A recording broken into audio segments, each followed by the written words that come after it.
Bismillahirrahmanirrahim. Assalamu alaikum. My all dear students and viewers, welcome back to our channel. Students, जैसा कि आप जानते हैं कि हम डिवीएन ब्रायोफाइटा को डिस्कस कर चुके थे। ठीक है, डिवीएन ब्रायोफाइटा के तमाम मेंबर्स लिवरवर्ट्स, हॉर्नवर्ट्स एंड मोस्टिस को हम डिस्कस कर चुके थे। तो आज हमने ब्रायोफाइटा के नेक्स्ट अल्टरनेशन ऑफ जनरेशन को डिस्कस करना है, यानी कि लिवरवर्ट्स, मोस्टिस और हॉर्नवर्ट्स तीनों की किस तरीके से ये जो जनरेशन्स हैं ये अल्टरनेट होती हैं, हमने आज इसको डिस्कस करना है। ठीक है, इसके पास दो जनरेशन्स होती हैं। ठीक है, ब्रायोफाइट्स में गमीटोफाइट होती है और स्पोरोफाइट होती है। गमीटोफाइट हमारे पास हैप्लॉइड होती है, स्पोरोफाइट हमारे पास डिप्लॉइड होती है। तो ये गमीटोफाइट जो है वो स्पोरोफाइट में अल्टरनेट हो जाती है और स्पोरोफाइट डिप्लॉइड जो है वो गमीटोफाइट में चेंज हो जाती है, यानी कि ये एक दूसरे के साथ अल्टर कर रहे होते हैं। ठीक है, तब्दील हो रहे होते हैं। तो हमने इसके बारे में पढ़ना है कि ये किस तरीके से गमीटोफाइट स्पोरोफाइट में अल्टरनेट करती है और किस तरीके से स्पोरोफाइट गमीटोफाइट में अल्टरनेट कर रहे हैं। ठीक है, तो सबसे पहले हम देख लेते हैं कि गमीटोफाइट जो है वो हमारे पास हैप्लॉइड है और हैप्लॉइड होने के साथ साथ ये डोमिनेंट है। और क्यों? क्योंकि ये मोर कॉन्स्पिशियस है। ये आपकी बुक का वर्ड है, मोर कॉन्स्पिशियस। और कॉन्स्पिशियस का मतलब होता है कि वाजे होना, यानी कि आपको पहले भी आपके साथ डिस्कस किया था कि गमीटोफाइट के पास जो है वो ये गमीटोफाइट इंडिपेंडेंट होती है, डोमिनेंट होती है और इंडिपेंडेंट होती है। क्यों? स्पोरोफाइट को न्यूट्रिशन के लिए और अटैचमेंट के लिए गमीटोफाइट की जरूरत होती है। ठीक है, तो इसीलिए गमीटोफाइट जो है वो हमारे पास मोर कॉन्स्पिशियस होता है और हमारे पास डोमिनेंट होता है और इंडिपेंडेंट होता है। ठीक है, तीन कैरेक्टरिस्टिक्स एक ही वक्त में आएंगी, independent, dominant and more conspicuous. ठीक है, तो सबसे पहले ये जो है गमीटोफाइट जो मल्टीसेलुलर होता है, हैप्लॉइड जनरेशन है, ये माइटोसिस करते हैं और गमीट्स को प्रोड्यूस कर देते हैं। ठीक है, और गमीट्स कौन से होते हैं हमारे? यहाँ पे माइटोसिस होगी। माइटोसिस में क्या होता है कि क्रोमोसोम्स के नंबर सेम रहते हैं, जैसे कि पहले भी 1n थे और बाद में भी 1n रहेंगे। ठीक है, लेकिन अगर हम मियोसिस की बात करें, यानी कि मियोसिस का दूसरा नाम रिडक्शन डिवीजन होता है, यानी कि उसके अंदर रिडक्शन हो जाती है, यानी कि कमी आ जाती है। जहां पे पहले 2n क्रोमोसोम थे तो वहां पे 1n क्रोमोसोम्स हो जाते हैं, जैसे कि हम यहाँ पे आगे देखेंगे। ठीक है, तो माइटोसिस होगी तो हैप्लॉइड गमीट्स बन जाएंगे। ठीक है, और हैप्लॉइड गमीट्स क्या होते हैं? ये स्पर्मेटोजॉइड यानी कि एंथेरोजॉइड्स होते हैं। ठीक है, मेल गमीट्स को स्पर्मेटोजॉइड भी कहते हैं और एंथेरोजॉइड्स भी कहते हैं, और फीमेल गमीट्स को एग्स भी कहते हैं। ठीक है, तो यहाँ पे हमारे पास ये एग्स और स्पर्मेटोजॉइड यानी कि एंथेरोजॉइड, ये दोनों गमीट्स मिलते हैं तो फर्टिलाइजेशन होगी। ठीक है, और यहाँ पे क्या हो रहा है, हमारे पास ये दोनों गमीट्स जो हैं वो हैप्लॉइड गमीट्स होते हैं, ये मिलेंगे और हमारे पास फर्टिलाइजेशन हो जाएगी। और जब फर्टिलाइजेशन होगी तो हमारे पास क्या बनेगा? जाइगोट बन जाएगा। ठीक है, जाइगोट होता ही एक्चुअली में क्या है, दो फ्यूजन होती है दो गमीट्स की, मेल एंड फीमेल गमीट्स की, तो हमारे पास जाइगोट बन जाता है। ठीक है, तो इस तरीके से जाइगोट जो है वो डिप्लॉइड हो जाता है। 2n मिलेंगे तो 1n मिलेंगे तो 2n बन जाएगा, जिसको हमने जाइगोट से रिप्रेजेंट करना है। और यहाँ पे हमारे पास मेंशन है कि जाइगोट 2n हमारे पास होगा।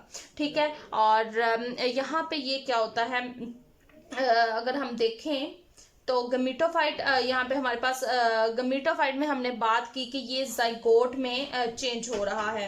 ठीक है, तो यहाँ पे हैप्लॉइड स्पर्मेटोजॉइड और हैप्लॉइड एग्स हमारे पास मिले हैं। ठीक है, दोनों हैप्लॉइड्स थे हमारे पास, तो हैप्लॉइड एग और हैप्लॉइड स्पर्मेटोजॉइड्स मिले हैं। और ये जो जाइगोट बनाया है इसका नाम ऊस्पोर भी है।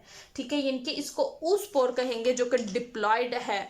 ठीक है, तो ये जाइगोट ऊस्पोर होगा। बेटा ये बात रिकॉर्ड करिएगा जरा, मैंने यहाँ पे आपके पास जो डायग्राम ड्रॉ की है वो सब आपकी बुक के रिलेटेड की है, ताकि आप लोगों को कोई भी तंगी ना हो।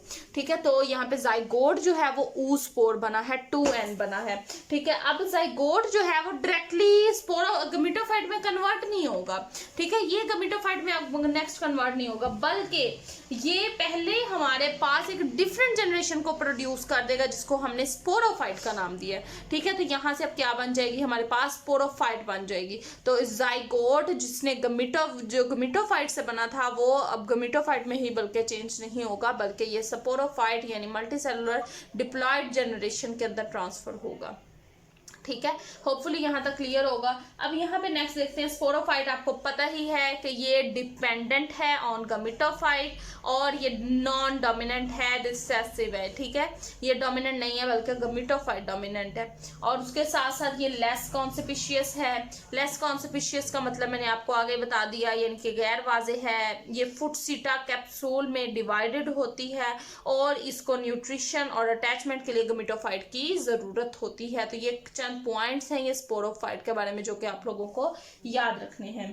ठीक है, तो नेक्स्ट बात करते हैं कि हमने इसका स्ट्रक्चर मैंने आपको पहले ड्रॉ करके दिखाया हुआ था कुछ इस तरीके से उसका स्ट्रक्चर बनता है, जिसके अंदर कैप्सूल के अंदर हमारे पास हमने बात की थी कि कैप्सूल होता है सबसे ऊपर स्ट्रक्चर और कैप्सूल के अंदर स्पोर्स मौजूद होते हैं। ठीक है, तो वो जो स्पोर्स होंगे वो मजीद अब यहाँ पे क्या करेंगे, रिडक्शन डिवीजन करेंगे, जिसको मियोसिस का नाम दिया गया है।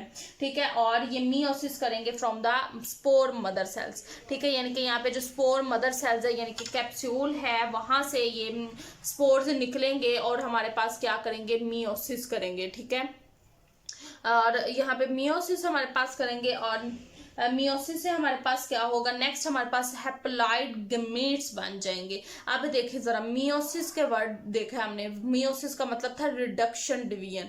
ठीक है, रिडक्शन डिवीजन में हमने यही बात की थी कि क्रोमोसोम्स की तादाद जो है वो हाफ हो जाएगी। तो बिल्कुल ऐसा ही हुआ है, 2n से 1n में कन्वर्ट हो जाएंगे। ठीक है, तो हम लोग यहाँ पे 2n से 1n में कन्वर्ट हो जाएंगे।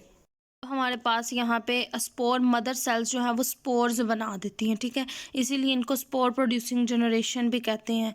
ठीक है, तो अब ये जो स्पोर्स हमारे पास बन गए हैं आफ्टर मियोसिस, ये जो है हमारे पास डायरेक्टली स्पोरोफाइट में कन्वर्ट नहीं होंगे, जैसे कि हमारे पास पहले भी ज़ाइगोट डायरेक्टली गमीटोफाइट में कन्वर्ट नहीं हुआ था। तो इसी तरीके से यहाँ पे ये जो स्पोर्स बने हैं ये माइटोसिस करके गमीटोफाइट बॉडी में कन्वर्ट होंगे। ठीक है, ये डायरेक्टली जो है वो स्पोरोफाइट में कन्वर्ट नहीं हो रही। यही हमने पढ़ा था कि ये अल्टरनेशन ऑफ जनरेशन शो करते हैं कि रेगुलरली दो जनरेशंस जो हैं वो आपस में अल्टरनेट कर रही हैं। ठीक है, डायरेक्टली कोई भी एक दूसरे में जो है वो चेंज नहीं हो रही। तो यहाँ पे आपके पास साइड पे ये भी मेंशन है कि गमीटोफाइट जो है वो हमने देखा कि स्पोर्स से स्टार्ट हुई। ठीक है, यहाँ पे सबसे पहले उसके स्पोर्स ही बने ना, स्पोर्स से ही गमीटोफाइट हुई है, बनी है। ठीक है, और एंड इसने कहाँ पे किया है, यानी कि स्पोर्स से गमीटोफाइट बनी है, यहाँ से स्टार्ट हुई है और एंड इसने कहाँ पे किया कि ये गमीट्स पर इसने एंड किया कि गमीट्स में ये चेंज हो गई है।